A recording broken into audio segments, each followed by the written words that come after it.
Le président de la République avait à cœur d'encourager les Bleus. Après avoir assisté à la victoire de l'équipe de France contre le Maroc le 14 décembre, il est revenu au Qatar pour la finale ce 18 décembre.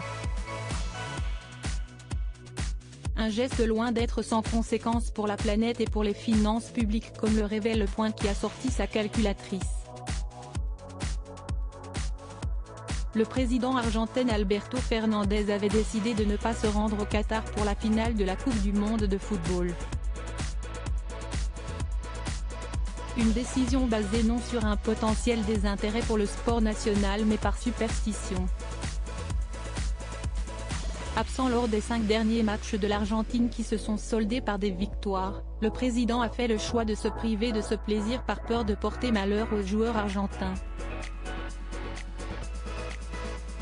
Une décision qu'il est sans doute loin de regretter à cette heure et qui a en plus permis à l'Argentine de réaliser quelques économies. A l'inverse, Emmanuel Macron lui, a voulu soutenir les Bleus dans leur incroyable parcours et n'a pas lésiné sur les dépenses. Le Point de ce 18 décembre a fait le calcul des sommes engagées pour les voyages du président en terre qatari et il donne le tournis. Car le chef de l'État a vu les choses en grand. Quand on aime, on ne compte pas.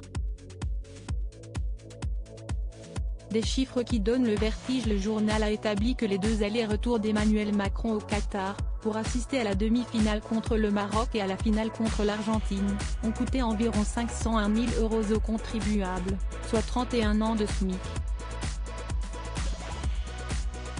Cette somme a été calculée à partir des coûts par heure de vol fournis par la Cour des comptes et l'Élysée, ainsi que des données de déplacement des 2 avions présidentiels A330 et le Falcon 7X. Un coût qui pourrait être en réalité revu à la hausse. L'hebdomadaire n'a en effet pas tenu compte de l'inflation des dernières années et de l'augmentation du prix du pétrole pour faire ses calculs et s'est basé sur le dernier chiffre fourni en 2019 par l'Élysée, 22 482 € par heure de vol de l'A330. Le coût des vols du Falcon 7X est pour sa part estimé à 5 500 € par heure de vol. Le journal révèle également que le second Falcon X de la présidence était également au Qatar depuis le 16 décembre, mais n'a pu apprendre avec certitude à quel élu de la République cette dépense pouvait être imputée. Et en termes d'écologie, le bilan de ces allers-retours n'est guère plus satisfaisant. L'estimation du point de l'empreinte carbone des trajets présidentiels dédiés à la Coupe du monde s'élève à 480 tonnes d'équivalent CO2, soit 53 ans de l'empreinte carbone moyenne d'un Français.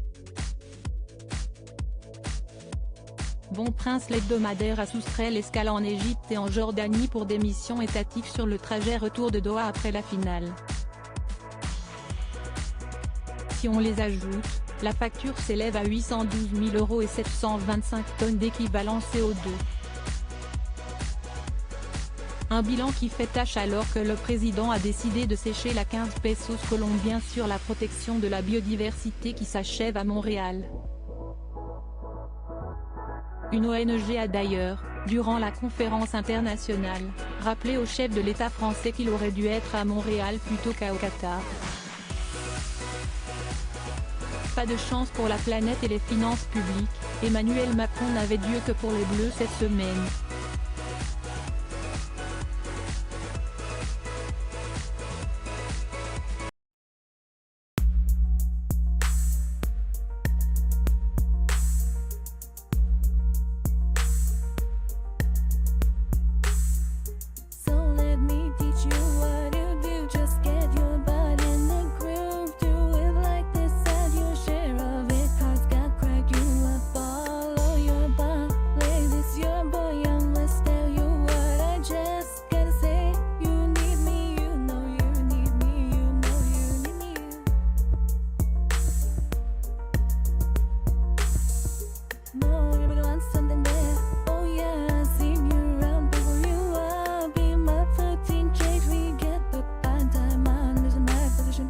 Yeah, you made me choose to now as my